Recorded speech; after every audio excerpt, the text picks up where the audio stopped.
Looking to make your Telegram messages stand out and pack in a bit more functionality? In today's tutorial, I'll show you exactly how to embed hyperlinks right inside your text messages on Telegram, whether you're using mobile or desktop. By the end of this video, you'll know how to turn plain words into clickable links, making your chats, announcements, or channel posts more organized and user-friendly. Let's dive right in. First up, you'll want to type out your message in Telegram. Let's say you want to share your favorite search engine. You might type something simple like, "Click here to visit Google." Take a moment to compose your message just the way you want it, because the next steps will make part of this message interactive. Once your text is ready, the next thing you need to do is select the word or phrase that you want to become the hyperlink. If you're on your phone, tap and hold your finger on the word, let's say here, until you see the highlight appear. On desktop, just click and drag your mouse to select those same words. Highlighting is important here because Telegram needs to know exactly which part of your message you want users to click. Don't worry if your selection isn't perfect at first. You can always try again or adjust until you've got the phrase just right.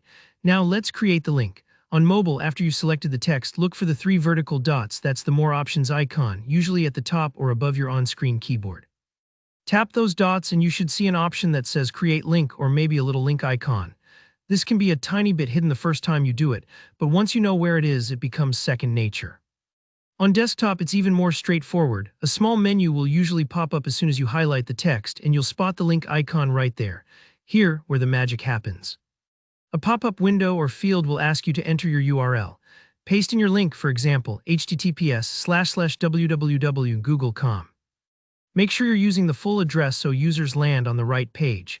This is like threading a needle. You want the link to be accurate, because as soon as someone clicks your word, Telegram will whisk them away to that website.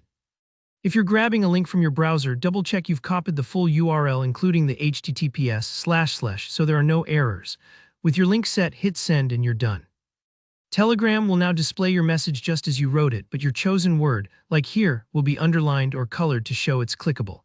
Anyone reading your message can tap or click and instantly open the link right from inside Telegram. It looks clean, it saves space, and it feels more professional than pasting a long, clunky URL. And that's it. Embedding a link in Telegram takes just a few extra taps or clicks once you know how. If you're working on a channel announcement, sharing resources with friends, or just making your chat more interactive, this small trick can make a big difference. If any step feels tricky at first, take your time. After the first few tries, you'll be linking like a pro. If you found this tutorial helpful, please give the video a thumbs up. And if you have any questions or want more tips about Telegram features, just drop a comment below. I always love hearing from you guys. Don't forget to subscribe for more practical tutorials just like this. Thanks for watching and happy linking.